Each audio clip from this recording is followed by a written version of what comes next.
ഉൽപ്പത്തി അധ്യായം 47. അങ്ങനെ യോസെഫ് ചെന്നു. എൻ്റെ അപ്പനും സഹോദരന്മാരും അവരുടെ ആടുകളും കന്നുകാലികളും അവർക്കുള്ളതൊക്കെയും കനാൻ ദേശത്ത് നിന്ന് വന്നു ഗോശൻ ദേശത്തിരിക്കുന്നു എന്ന് ഫറവോനെ ബോധിപ്പിച്ചു. പിന്നെ അവൻ തൻ്റെ സഹോദരന്മാരിൽ 5 പേരെ കൂട്ടിക്കൊണ്ടു ചെന്നു ഫറവോൻ്റെ സന്നിധിയിൽ നിർത്തി. അപ്പോൾ ഫറവോൻ അവൻ്റെ സഹോദരന്മാരോട് നിങ്ങളുടെ തൊഴിൽ എന്ത് എന്ന് ചോദിച്ചതിന് അവർ ഫറവോനോട് അടിയങ്ങളും അടിയങ്ങളുടെ പിതാക്കന്മാരും ഇടിയന്മാരാകുന്നു എന്ന് പറഞ്ഞു. ദേശത്ത് താമസിപ്പാൻ ഞങ്ങൾ വന്നിരിക്കുന്നു. കനാൻ ദേശത്ത് ക്ഷാമം കഠിനമായിരിക്കയാൽ അടിയങ്ങളുടെ ആടുകൾക്ക് മേച്ചിലില്ല. അടിയങ്ങൾ ഗോശൻ ദേശത്ത് പാർത്തുകൊള്ളട്ടെ എന്നും അവർ ഫറവോനോട് പറഞ്ഞു. ഫറവോൻ യോസെഫിനോട് നിന്റെ അപ്പനും സഹോദരന്മാരും നിന്റെ അടുക്കൽ വന്നിരിക്കുന്നുവല്ലോ. മിസ്രയീം ദേശം നിന്റെ മുൻപാകെ ഇരിക്കുന്നു. ദേശത്തിലേക്കും നല്ല ഭാഗത്ത് നിന്റെ അപ്പനെയും സഹോദരന്മാരെയും പാർപ്പിക്ക. അവർ ഗോശൻ ദേശത്ത് തന്നെ പാർത്തുകൊള്ളട്ടെ. അവരിൽ പ്രാപ്തന്മാർ ഉണ്ടെന്ന് നീ അറിയുന്നുവെങ്കിൽ അവരെ എൻ്റെ ആടുമാടുകളുടെ മേൽ വിചാരകന്മാരാക്കി വയ്ക്കുക എന്ന് കൽപ്പിച്ചു. യോസെഫ് തൻ്റെ അപ്പനായ യാക്കോബിനെയും അകത്തു കൊണ്ടുചെന്നു അവനെ ഫറവോൻ്റെ സന്നിധിയിൽ നിർത്തി. യാക്കോബ് ഫറവോനെ അനുഗ്രഹിച്ചു. ഫറവോൻ യാക്കോബിനോട് എത്ര വയസ്സായി എന്ന് ചോദിച്ചു. യാക്കോബ് ഫറവോനോട് എൻ്റെ പരദേശ പ്രയാണത്തിൻ്റെ കാലം 130 സംവത്സരം ആയിരിക്കുന്നു. എൻ്റെ ആയുഷ്കാലം ചുരുക്കവും കഷ്ടമുള്ളതും അത്രേ. എൻ്റെ പിതാക്കന്മാരുടെ പരദേശ പ്രയാണമായ ആയുഷ്കാലത്തോളം എത്തിയിട്ടുമില്ല എന്ന് പറഞ്ഞു. യാക്കോബ് ഫറവോനെ പിന്നെയും അനുഗ്രഹിച്ചു. ഫറവോൻ്റെ സന്നിധിയിൽ നിന്ന് പോയി. അനന്തരം യോസെഫ് തൻ്റെ അപ്പനെയും സഹോദരന്മാരെയും കൂടി പാർപ്പിച്ചു. ഫറവോൻ കൽപ്പിച്ചതുപോലെ അവർക്ക് മിസ്രയീം ദേശത്തിലേക്കും നല്ല ഭാഗമായ രമസേസ് ദേശത്ത് അവകാശവും കൊടുത്തു. യോസെഫ് തൻ്റെ അപ്പനെയും സഹോദരന്മാരെയും അപ്പൻ്റെ കുടുംബത്തെ ഒക്കെയും കുഞ്ഞുകുട്ടികളുടെ എണ്ണത്തിനൊത്തവണ്ണം ആഹാരം കൊടുത്ത് രക്ഷിച്ചു. എന്നാൽ ക്ഷാമം ഏറ്റവും കഠിനമായിരുന്നതുകൊണ്ട് ദേശത്തെങ്ങും ആഹാരമില്ലാതെയായി. മിസ്രയീം ദേശവും കനാൻ ദേശവും ക്ഷാമം കൊണ്ട് വലഞ്ഞു.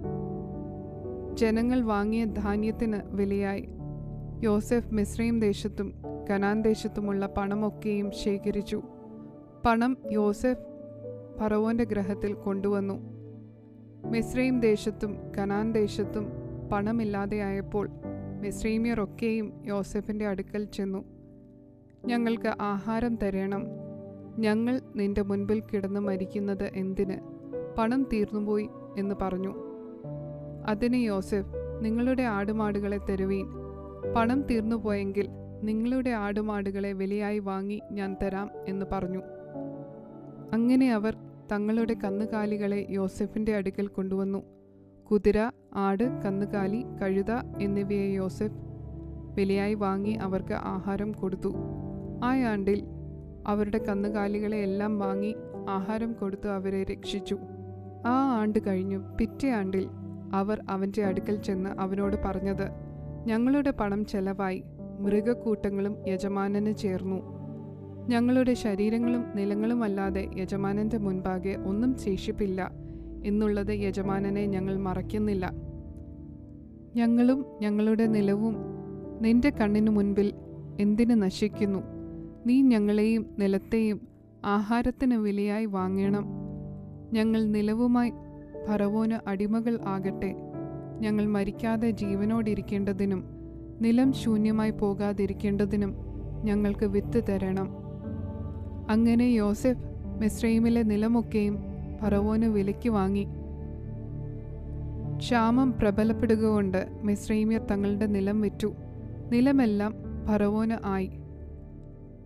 ജനങ്ങളെയോ അവൻ മിസ്രയീം ദേശത്തിൻ്റെ അറ്റം മുതൽ അറ്റം വരെ പട്ടണങ്ങളിലേക്ക് കുടിനീക്കി പാർപ്പിച്ചു. പുരോഹിതന്മാരുടെ നിലം മാത്രം അവൻ വാങ്ങിയില്ല.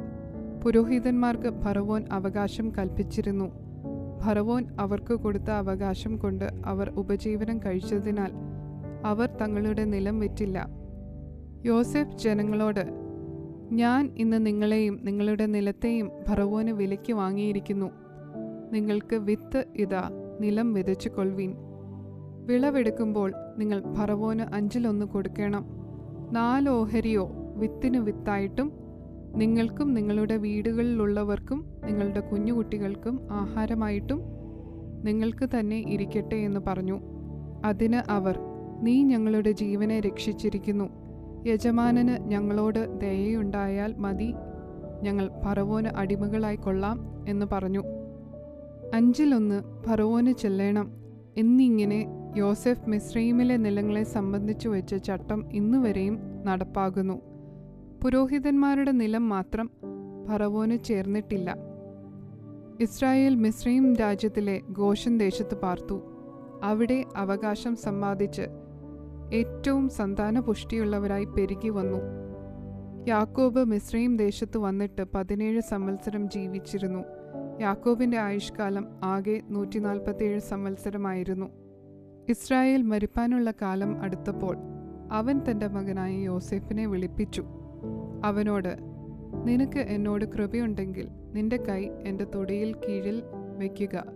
എന്നോട് ദയയും വിശ്വസ്തതയും കാണിച്ച് എന്നെ മിസ്രയീമിൽ അടക്കാതെ ഞാൻ എൻ്റെ പിതാക്കന്മാരെ പോലെ നിദ്ര കൊള്ളുമ്പോൾ എന്നെ മിസ്രയീമിൽ നിന്ന് എടുത്തുകൊണ്ടുപോയി അവരുടെ ശ്മശാന ഭൂമിയിൽ അടക്കണം എന്ന് പറഞ്ഞു.